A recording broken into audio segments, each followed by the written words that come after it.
yang perlawanan itu dianggap kontroversi, menjadi bualan di media sosial pada ketika itu dengan isu Maradona menanduk bola menggunakan tangan yang istilahkan sebagai hand God. Jadi tahun 86 yang tangan Tuhan, istilah tangan Tuhan. Jadi bila saya sebut tak berapa minat, minta maaflah kepada peminat-peminat Liverpool di luar sana. Zaman Iya. Jombang saja. Enggak apa-apa Ustaz, saya bukan pecinta Liverpool.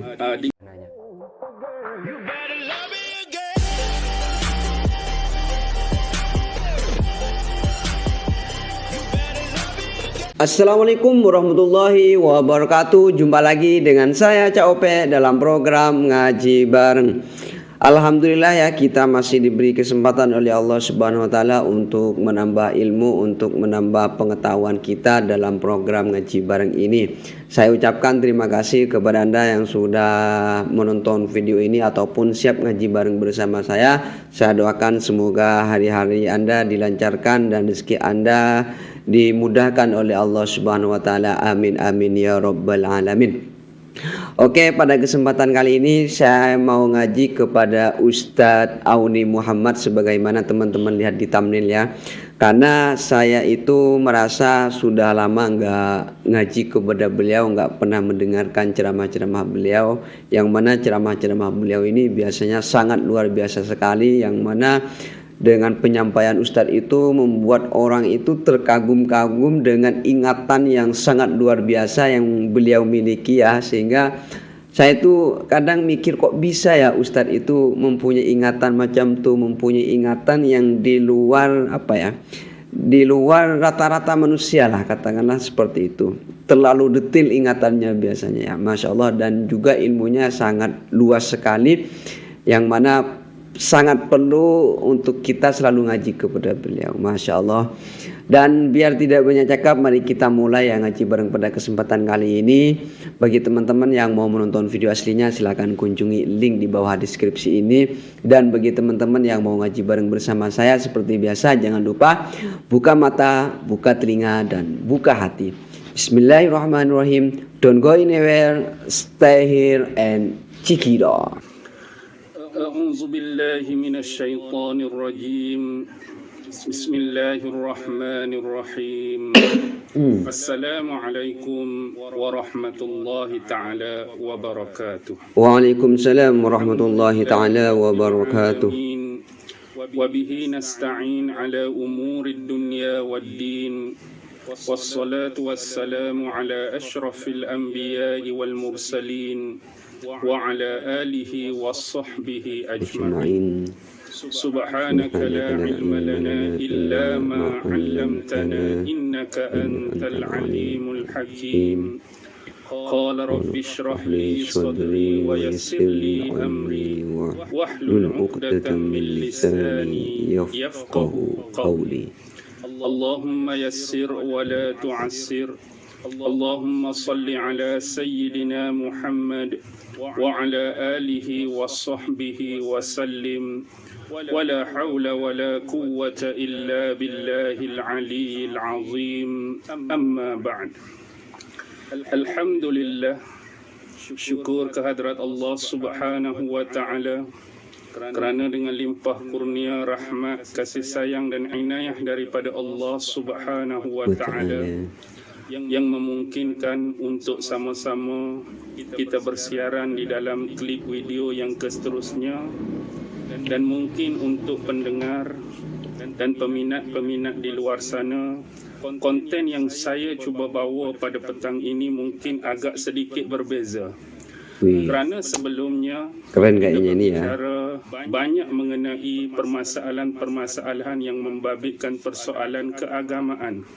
Tetapi konten yang kita cuba terapkan pada kali ini lebih kepada konten yang berbentuk kesukanan, sport. Jadi ini adalah hasil daripada beberapa pertanyaan netizen. Sebagai contoh, ada di kalangan netizen dan peminat-peminat di luar sana bertanyakan, Ustaz, dalam banyak-banyak sukan dalam dunia ni, sukan apa yang Ustaz paling suka? Sukan apa yang Ustaz paling minat? Jawapan saya ialah banyak sukan, banyak sport yang saya minat. Tetapi yang paling saya suka ialah rata-rata sukan atau sport ini yang paling diminati dan digemari oleh sebahagian besar, boleh kita katakan, di seluruh dunia, iaitu sukan bola sepak. Oh, bola sepak ya, betul ya. Saya juga suka Sukan sih. bola sepak ini antara menjadi minat utama saya. Soalan yang seterusnya diajukan ialah mesti ada keterkaitan dengan event ataupun pesta paling besar berkenaan dengan sukan yang ingin kita bicarakan pada petang ini, iaitu tidak lain dan tidak bukan ialah event yang kita panggil sebagai World Cup, merujuk kepada Piala Dunia. Jadi soalan yang diajukan ialah dalam banyak-banyak edition ataupun edisi Piala Dunia ni, edisi mana yang paling disukai dan diminati oleh Ustaz? Memandangkan Piala Dunia ni dah bermula sejak awal tahun 1930 sampailah edisi paling latest 2018. Secara jujur boleh saya katakan, sebagai salah seorang fan ataupun peminat sukan bola sepak ini, Piala Dunia yang paling awal seingat saya yang ditonton oleh saya ialah Piala Dunia edisi yang ke-12. Iaitu Piala Dunia yang mana pada tahun 1982. Yang mana pada masih belum lahir saya itu. Adalah tahun pertama saya pada masa itu umur lebih kurang dalam 6 tahun. Masih kecil ya. Usia sedemikian 6 tahun ni ikut-ikut bapa, ikut-ikut jiran tengok bola. Dan jadi dalam usia 6 tahun ni kita tengok bola pun bukan kita reti apa itu peraturan bola sepak. Kedudukan-kedudukan pemain, strategi-strategi, hantaran-hantaran position dan sebagainya. Jadi kita tengok nanti tunggu penyerang ataupun striker jaring gol, tu saja. Jadi yang betul-betul menjadi tumpuan ialah 4 tahun kemudian. Masa tu saya dah darjah 4 pada tahun 1986. Yang mana yang menjadi tuan rumah dalam Piala Dunia edisi yang ke-13 iaitu Meksiko. Yang mana pada tahun 1986 ini, edisi kali ini bertarikh bermula daripada 29 Mei sampai 31 Mei sampailah 29 Jun. Ini adalah tarikh perlawanan-perlawanan diadakan pada edisi Piala Dunia tahun 1986. Jadi sebenarnya kalau kita mengikuti sejarah FIFA ataupun bola sepak, yang patut menjadi tuan rumah pada edisi ke-13 ini bukanlah sebenarnya jatuh kepada negara Meksiko. Tetapi yang sebenarnya yang sudah dipersetujui ialah negara Colombia. Jadi disebabkan negara Colombia pada masa dan waktu itu menghadapi masalah kekangan keuangan. Jadi telah diadakan suatu meeting, perbincangan dan mesyuarat pada tahun 1983 di bandar Stockholm di Sweden untuk mengenengahkan Meksiko sebagai tuan rumah, sebagai pengganti kepada permasalahan yang dihadapi oleh negara Colombia tersebut. Jadi untuk itu boleh dikatakan Meksiko ini ialah tuan rumah edisi yang kedua. Selepas Meksiko pernah menjadi tuan rumah pada tahun 1970 buat kali yang pertama. Jadi tahun 1986 dia adalah versi ataupun edition kali kedua. Meksiko menjadi tuan rumah. Walau bagaimanapun ada dua negara seingat saya yang sewaktu perbincangan itu berlangsung menawarkan diri untuk menggantikan Colombia sebagai tuan rumah untuk edisi 13 FIFA World Cup 1986 ini. Antaranya ialah negara Kanada dan yang kedua ialah Amerika Syarikat, tetapi permintaan dan permohonan mereka ditolak atas sebab-sebab tertentu. Amerika juga ditolak ya. Kita tak perlu ambil pot ataupun ambil tahu sangat. Jadi kenapa? Why mesti edisi 1986? Sebab pada ketika itu dalam usia 10 tahun kita pun waktu tu dah darjah 4, bukan kita lah, saya.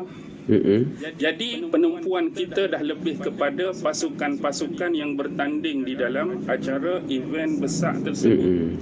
Kemudian kita mula memahami corak-corak dan jenis-jenis permainan. pasukan-pasukan yang terlibat, pemain-pemain hebat, pemain-pemain legenda, striker-striker terkenal, pengatur-pengatur strategi yang kita kenali sebagai midfielder ini. Walau bagaimanapun ada sedikit perubahan, yang mana pada edisi 1982, pada pusingan kedua kali ini pada 1986 sudah diadakan pusingan kalah mati. Maksudnya setiap pasukan daripada setiap kumpulan yang layak meneruskan langkah-langkah mereka ke pusingan kedua yang terdiri daripada 16 pasukan itu, bila mereka bertanding atau berlawan dengan mana-mana pasukan. Jadi pusingan ini dianggap sebagai pusingan kalah mati. Kalah di pusingan kedua, mereka out, mereka terkeluar. Jadi antara pasukan yang menjadi favourite untuk saya tonton dan mengharapkan kejuaraan itu milik mereka, pasukan yang saya minat pada waktu itu ialah pasukan Brazil. Yang mana pasukan Brazil ni kita tahulah, mereka dah memenangi beberapa edisi Piala Dunia sebelum daripada ini. Dan pada tahun tersebut juga di bawah bimbingan coach Tili Santana. Mesti ingat Ustaz ya. Santana, bukan Santana yang main gitar tu, pemuzik tu lain. Hebat Ustaz ingatannya ya. Mereka ada pemain-pemain yang saya kira boleh membawa pasukan Brazil pada ketika itu untuk menjulang kejuaraan dalam edisi Piala Dunia 1986. Yang ke-13 Antara ya. pemain hebat mereka seperti kapten, ketua pasukan, siapa tak kenal Socrates pada tahun 86. Socrates. Mereka ada tokoh-tokoh striker yang hebat seperti Careca. Kita ada Zico, kita ada Josima, dan kita ada Müller, dan pemain-pemain yang hebat yang lain yang menguasai Enggak pernah dengar sejarah ini saya. seperti Falcao, Socrates dan sebagainya. Dan kita juga tidak boleh menafikan kehebatan penjaga gol Brazil pada ketika itu, iaitu Carlos Alberto, memang pada tahap yang cemerlang dan terbaik. Sebab itulah mengapa pada edisi 1986 negara Brazil diiktiraf sebagai negara yang memenangi anugerah fair play. Pemain-pemain yang paling clean, yang paling bersih. Dan saya anggap juga pasukan Brazil mempunyai pasukan pertahanan yang terbaik untuk edisi 1986. Walau bagaimanapun, bila kita meneliti rumusan-rumusan yang ada di dalam edisi Piala Dunia Meksiko 1986 ini, yang mana ada beberapa pasukan yang terdiri daripada 5 confederation, maksudnya datang daripada negara 5 konfederasi. Yang mana bertempat di Meksiko itu, yang paling utama Stadium Depola, Stadium Aztec, ada 12 tempat. 12 tempat ini rata-rata di 9 bandar-bandar utama di Meksiko. Tetapi sejarah Piala Dunia Meksiko ni berlaku sesuatu yang kita kata menyedihkan, menyayat hati, kerana setahun sebelum berlangsungnya Piala Dunia 86, iaitu pada tahun 1985, berlakunya satu gempa bumi di Meksiko yang menelan hampir 30 juta nyawa yang terkorban. Allah. Ini adalah satu peristiwa yang berlaku setahun sebelum Ya Allah, edisi kasihan ya. Meksiko 1986, iaitu satu peristiwa yang kita kira amat-amat menyedihkan yang Betul-betul ya. terjadi pada Allah, waktu kasihan banget ini. Baik, kembali kepada persoalan. Hampir lebih kurang 132 gol seingat saya dihasilkan sepanjang perjalanan Piala Dunia tersebut, dan purata yang kita dapat average ialah lebih kurang 2.54 gol setiap perlawanan. Maksudnya purata setiap perlawanan menghasilkan antara 2 hingga 3 gol bagi setiap pasukan. Lumayan ya. Dan apa yang kita boleh lihat, kejuaraan pada edisi kali ini jatuh kepada pasukan Argentina. Yang mana pada perlawanan akhir, final, antara pasukan Argentina dan pasukan West Germany, Jerman Barat, yang mana pada waktu itu masih belum berlaku, kita kata, persatuan antara Jerman Barat dan Jerman Timur. Maksudnya Jerman Timur ada pasukan mereka sendiri, Jerman Barat ada pasukan mereka sendiri. Tapi dalam sejarah dan ranking bola sepak, pasukan Jerman Barat lebih mendominasi pasukan Jerman Timur dalam acara yang paling berprestij ini. Dan kita boleh tengok pada perlawanan akhir ini rata-rata melibatkan pemain-pemain yang hebat lah kita kata. Dari sudut contoh pemain Argentina daripada penjaga gol, kita tahu siapa itu, Nery Pampido.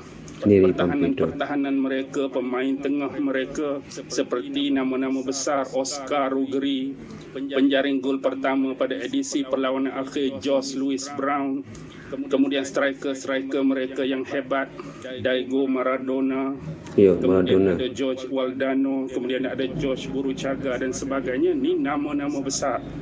Sebab antara nama-nama tersebut adalah striker dan penjaring pada perlawanan akhir yang dimulakan gol pertama oleh Josh Louis Brown, gol kedua oleh George Masih Valdano. Ingat Ustaz ini. Saat akhir, detik-detik kemenangan Argentina itu dijaringkan oleh George Burruchaga yang akhirnya melenyapkan dan memusnahkan harapan pasukan Jerman Barat untuk menambahkan kejuaraan dalam edisi Piala Dunia bagi negara mereka. Manakala dari sudut kekalahan pasukan Jerman Barat pada perlawanan akhir, saya kira 3-2 adalah bukan satu kekalahan yang teruk. Fair. Salah satu pasukan mesti menang, salah satu pasukan mesti kalah. Jaringan 3-2 adalah satu permainan yang sama-sama hebat, position ball yang hampir sama. Walaupun begitu, saya meminati antara pemain Jerman pada masa itu. Kalau kita tengok penjaga gol mereka, antara yang bertindak cemerlang dari awal permainan sampai permainan akhir ialah Harald Schumacher. Ini bukan Schumacher pelumba kereta. Masih ingat nama-namanya Ustaz. Allah ya. Fan banget Ustaz ini. Penyerang-penyerang mereka yang hebat, Rudi Weiler. Kemudian siapa lagi? Karl-Heinz Rummenigge. Ini nama-nama besar, Brehmi dan sebagainya. Baik, kembali kepada persoalan. Bila kita tengok ranking seterusnya yang lebih bawah, pemilihan kedudukan ketiga dan keempat, yang mana ini adalah pasukan yang tewas di separuh akhir. Contohnya pasukan Belgium dan pasukan Perancis. Pasukan Perancis tewas kepada Jerman Barat pada edisi separuh akhir dengan jaringan 2-0. Manakala Belgium juga kalah dan tumpas kepada Argentina dengan jumlah gol yang sama, 2-0. Walau bagaimanapun, gol-gol yang dihasilkan oleh Argentina itu memang amat hebatlah, yang dicaturi oleh Diego Armando Maradona. Manakala dari sudut Jerman Barat mengalahkan Perancis, kita tidak boleh menafikanlah kehebatan Jerman Barat. Nasib menyebelahi mereka, tetapi pasukan Perancis pada ketika itu bermain dengan cukup baik. Tetapi dua gol yang dihasilkan itu tak boleh nak buat apa, nasiblah. Walaupun saya memang cukup salut pada penjaga gol Perancis pada ketika itu, iaitu Jules Bert, antara penjaga gol yang hebat pada zaman dan dekad tersebut. Baik, kembali kepada pasukan-pasukan yang lain. Baik, sebelum kepada pasukan yang lain, perlawanan tempat ketiga dan tempat keempat ini berakhir dengan kemenangan memihak kepada Perancis dengan jaringan 4-2. Baik, kalau kita melihat kepada kumpulan-kumpulan yang lain sebagai contoh, Brazil yang saya harapkan merangkul kejuaraan tewas di peringkat akhir kepada Perancis. Itu pun selepas perlawanan ditamatkan dengan keputusan seri 1-1 hasil jaringan Michel Platini bagi pihak Perancis. Jadi selepas diadakan perlawanan menerusi sepakan ataupun tendangan penalti, nasib tidak menyebelahi Brazil. Itulah kelebihan yang ada pada Jules Bert pada ketika itu, walaupun pihak Brazil penjaga gol mereka Carlos Alberto juga hebat. Baik, kembali kepada Belgium, mereka berjaya melangkahkan kaki ke peringkat separuh akhir selepas tewas di tangan Argentina 2-0. Mereka menewaskan Spanyol seingat saya. Manakala Perancis menewaskan Brazil, Argentina menewaskan England pada waktu itu di peringkat suku akhir, yang perlawanan itu dianggap kontroversi, menjadi bualan di media sosial pada ketika itu dengan isu Maradona menanduk bola menggunakan tangan, yang istilahkan sebagai hand gods. Jadi tahun 86 yang tangan Tuhan, istilah tangan Tuhan itu ya. Diego Armando Maradona. Maksudnya dalam perlawanan ketika Argentina menentang dengan England itu ada dua perkara yang paling besar. Pertama, isu kontroversi hand god. Yang kedua, Jaringan kedua daripada Armando Maradona ini ialah salah satu gol yang kita anggap antara terbaik sepanjang zaman, kerana daripada tengah padang dia berjaya menewaskan dan mengelecek lawan-lawan sampailah kepada penjaga gol England pada waktu itu, antara penjaga gol yang hebat iaitu Peter Shilton pada masa itu, sehingga menjaringkan gol. Hampir 6 orang pemain tewas di tangan Diego Armando Maradona, dan akhirnya jarak gol itu dihampirkan atau didekatkan kepada yang menerima anugerah kasut emas pada ketika itu. Penjaring terbanyak Piala Dunia edisi 86 jatuh kepada pemain England ini iaitu Gary Lineker, yang kita tahu antara striker berbahaya. Waktu tu Gary Lineker ni kalau di England dia bermain dengan kelab Everton pada masa tu. Dan bila kita kembali kepada kelab-kelab di England sebagai contoh, pada tahun 86 ni kita boleh tengok satu setiap malam Selasa, yang kedua setiap malam Khamis. Dua ni saja yang ditayangkan di RTM pada waktu tu. Satu dinamakan Big League Soccer, yang kedua Road to Wembley. Ni orang-orang yang sezaman seusia dengan saya pasti masih ingat Allah ya. Road to Wembley dengan Big League Soccer. Jadi pada waktu tu kita tak punya banyak pasukan untuk diminati, kerana rata-rata untuk zaman tersebut biasanya dalam mana-mana kejohanan dan perlawanan pasti kebiasaan di akhir tu pasukan dua ni saja yang akan bertembung. Tak Everton, Liverpool. Tak Everton, Liverpool. Oh itu ya. Liverpool pada masa tu didominasi oleh pemain selaku pengurus Kenny Dalglish, Ian Rush, Jen Molby, nama-nama besar. Manakala senang sangat Ustaz sama bola berarti ni ya. Ada Neville Southall, ada Hafal Kevin semua ya. Radcliffe dan sebagainya. Baik, kembali kepada itu zaman-zaman Crown Paint punya. Yang zaman Crown Paint, zaman Candy itu saya masih lagi meminati Liverpool. Lepas zaman Candy yang taja jersey mereka tu tak berapa minat dah tentang Liverpool ni. Jadi bila saya sebut tak berapa minat, minta maaflah kepada peminat-peminat Liverpool di luar sana. Zaman Candy. Ya. John Barnes. Enggak apa-apa Ustaz, saya bukan pecinta Liverpool. Division kedua pada waktu itu iaitu John Barnes. Semua orang kenal John Barnes. Baik. Kembali kepada edisi-edisi yang keseterusnya. Bila kita melihat rata-rata pasukan yang berjaya melayakkan diri ini, ada 3 pasukan yang buat first time. Seolah-olah sebagai dikatakan pertama kali mereka menyertai edisi Piala Dunia. Contoh yang pertama, Canada, yang sebelum ni tak pernah melayakkan diri ke Piala Dunia. 86 Canada masuk. Antara tonggak utama Canada ialah sayap kiri mereka, Matt Wilander. Ni antara pemain yang dianggap strong dan berbahaya dalam pasukan Kanada. Yang kedua ialah pasukan Denmark, pertama kali menyertai edisi Piala Dunia tahun 86. Mereka ada pemain yang hebat seperti Michael Laudrup pada waktu tu, dan kemudian ada adik dia pula naik nama iaitu Brian Laudrup.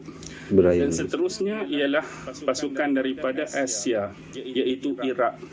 Dan memang rata-rata pada edisi sebelum ni hanya 4 pasukan daripada Asia yang menyertai Piala Dunia. Contoh pada edisi 1986 kita ada Korea Selatan mewakili Asia. Jadi kita Korea ada Iraq mewakili Asia. Kita ada Maghribi mewakili Asia, dan kita ada siapa tu? Top scorer FC Porto pada masa tu, Rabah Meja, pasukan Algeria. Rabah Meja antara pasukan daripada negara Arab lah, kita kata Algeria ini sebagai antara top scorer yang hebat di Liga Eropah pada waktu itu, yang mewakili pasukan FC Porto. Baik. Kembali kepada persoalan pasukan-pasukan. Rata-rata pasukan yang berjaya melayakkan diri dalam edisi Piala Dunia 1986 ni pasukan-pasukan yang hebat dan pasukan-pasukan yang besar, yang mana sebelum ni pernah melayakkan diri dalam edisi-edisi sebelum 1986. Sebagai contoh, kita ada pasukan Spanyol. Spanyol ada pemain-pemain hebat dia. seperti penjaga gol dia sendiri Luis Maria Arconada, dia ada pemain penjaring yang hebat Emilio Butragueño. Dan Emilio Butragueño bila menyebut tentang dia antara pemain yang berada pada ranking kedua dalam edisi kali ini. Maksudnya pemenang kasut emas jatuh pada Gary Lineker yang kita cerita tu. Tetapi ada 3 pemain lain yang menghasilkan 5 gol dalam edisi kali ini, termasuk Maradona sendiri menghasilkan 5 gol, manakala Emilio Butragueño pun menghasilkan 5 gol, dan saya lupa satu pemain lagi yang juga menghasilkan 5 gol. Kalau tak silap saya ialah Careca daripada pasukan Brazil. Baik. Kalau kita tengok Sepanyol dan seterusnya, kita beralih kepada pasukan Soviet Union. Pada masa itu masih lagi memakai kalimah dan perkataan Soviet Union bagi pasukan Rusia. Mereka ada tokoh-tokoh yang hebat yang mana dianugerahkan antara penjaga gol terbaik dunia pada tahun 1986 ialah penjaga gol Rusia iaitu Rinat Dzayev. Kemudian ada pemain-pemain penyerang mereka, Oleg Blokhin, ada Oleg Protasov, ada Alexander Zavarov, ada Yakenko dan sebagainya. Jadi mereka adalah antara pasukan yang hebat dalam edisi Piala Dunia 1986. Walau kita tengok meneliti kepada pasukan-pasukan yang lain, Itali sebagai contoh. Kemudian ada pasukan Northern Ireland. Northern Ireland ni yang saya boleh kaitkan dengan pasukan masa tu. Northern Ireland yang berjaya masuk, berbeza dengan edisi yang seterusnya Ireland saja. Jadi Northern Ireland yang paling kita boleh ceritakan ialah tentang penjaga gol mereka, walaupun penyerang mereka Norman Whiteside pun antara penyerang dan striker yang hebat. Jadi kalau kita tengok antara penjaga gol yang paling tua untuk edisi 1986 ialah penjaga gol Northern Ireland, iaitu Pat Jennings, yang pada waktu itu dia berusia 42 tahun ketika menyertai edisi Piala Dunia 1986. Masih main ya. Dan ini telah mendominasi dan melebihi umur penjaga gol Itali pada edisi 1982 iaitu Dino Zoff yang mewakili Itali ketika berusia 40 tahun. Baik, 2 tahun kembali kepada persoalan pasukan-pasukan yang lain sebagai contoh. Apa lagi pasukan-pasukan yang hebat dan besar? Dan kembali kepada pasukan-pasukan sederhana seperti pasukan sederhana. Poland juga ada penyerang hebat seperti Zbigniew Boniek, walaupun mereka tewas 4-0 pada perlawanan kumpulan dengan Brazil sebagai contoh. Tetapi saya cukup memuji corak permainan pasukan Poland pada waktu itu kerana mempunyai peluang-peluang yang cukup besar dan luas. Cuma nasib tidak menyebelahi mereka, ditambah dengan ketangkasan Carlos Alberto menjaga gawang Brazil pada ketika itu. Baik, secara rumusan yang lain, sebab kita tak mau buat video yang terlampau panjang, kita boleh cerita banyak tentang Piala Dunia edisi ini. Apapun secara rumusan, juara adalah milik Argentina, naik juara milik pasukan Jerman Barat, ketiga Perancis dan keempat Belgium. Manakala anugerah kasut emas dapat kepada Gary Lineker dengan 6 jaringan, 6 gol.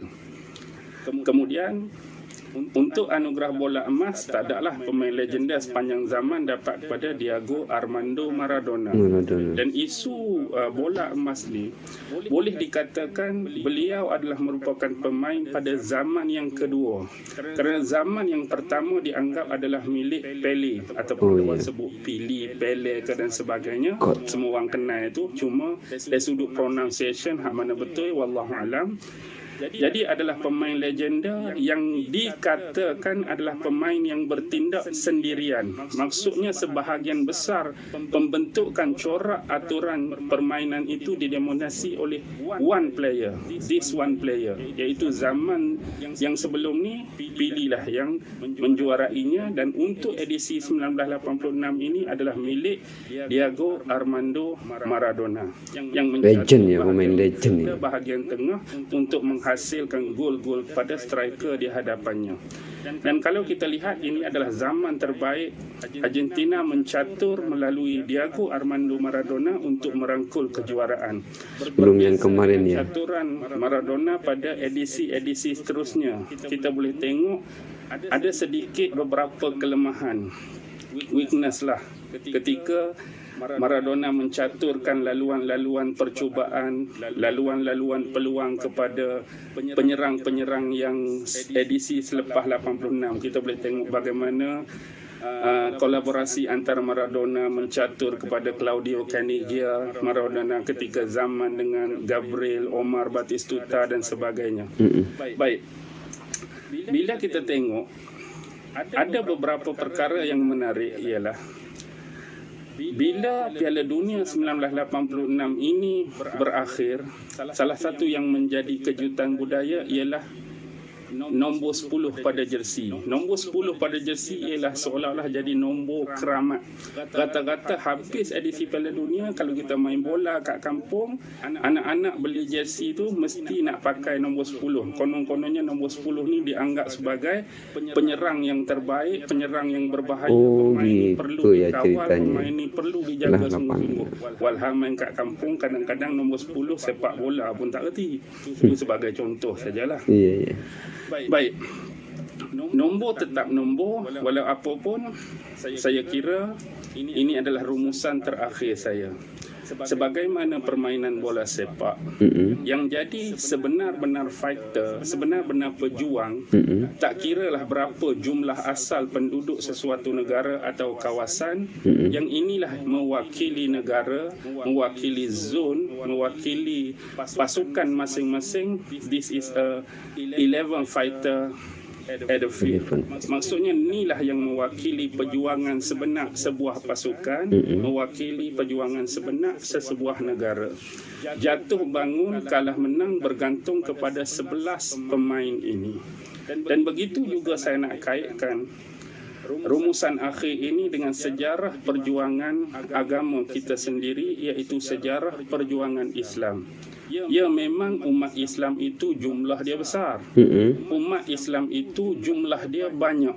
Tetapi sebenarnya yang menjadi the true fighter, pejuang sebenar bagi umat Islam, pejuang sebenar bagi setiap pertandingan dan pertarungan jauh lebih kecil daripada majoriti yang mewakili kuantiti satu-satu kawasan, satu-satu negara.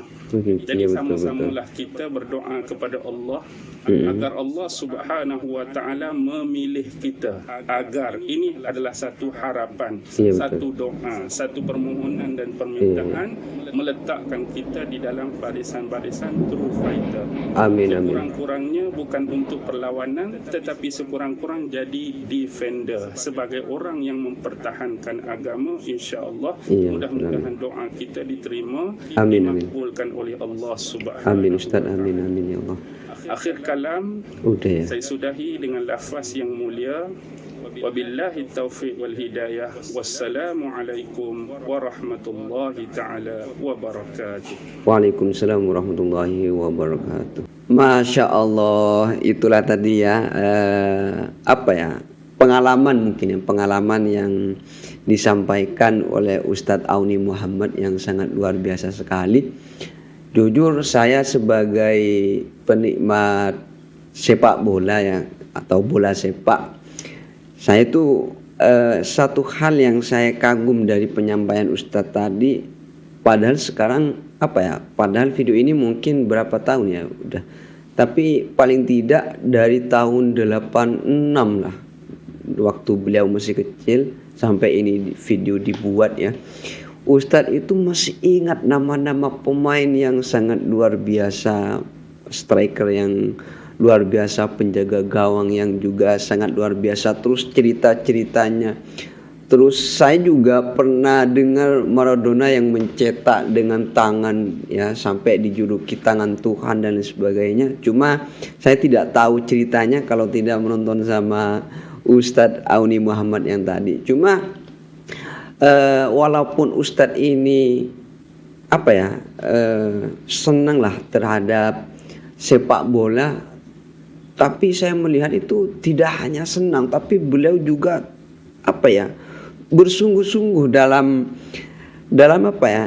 menyempurnakan kesukaannya itu, sampai hafal ini, ceritanya seperti ini. Terus ada gempa waktu siapa itu tadi yang menjadi tuan rumah, ada gempa Makanya padahal udah berapa tahun masih ingat gitu loh. Dan juga Ustadz tadi mengambil hikmah dari suatu perjuangan dalam bola sepak, bahwa Islam itu sebetulnya sudah banyak yang Islam, cuma yang menjadi pejuangnya itulah yang tidak sembarangan orang, itu hanya pilihan Tuhan yang Allah itu pilih. Dan betul apa yang disampaikan oleh Ustadz Auni Muhammad tadi, bahwasanya semoga kita termasuk orang yang dipilih Allah untuk menegakkan, untuk memperjuangkan agama Islam yang ada di muka bumi ini. Amin amin ya rabbal alamin. Semoga semua teman-teman yang sudah mendengarkan dan juga menonton video ini, semoga bisa mengambil hikmah, dan kita termasuk orang yang dipilih oleh Allah Subhanahu wa taala untuk selalu berjuang, untuk selalu menegakkan agama Allah di muka bumi ini. Amin amin ya rabbal alamin. Oke, saya kira ngaji bareng pada kesempatan kali ini saya cukupkan. Mohon maaf apabila ada kesalahan. Salam untuk semua keluarga di rumah, tetap jaga kesehatan, jaga istirahat, dan juga jaga makan. Oke teman-teman, akhirnya dari kami, ihdinas siratal mustaqim. Assalamualaikum warahmatullahi taala wabarakatuh.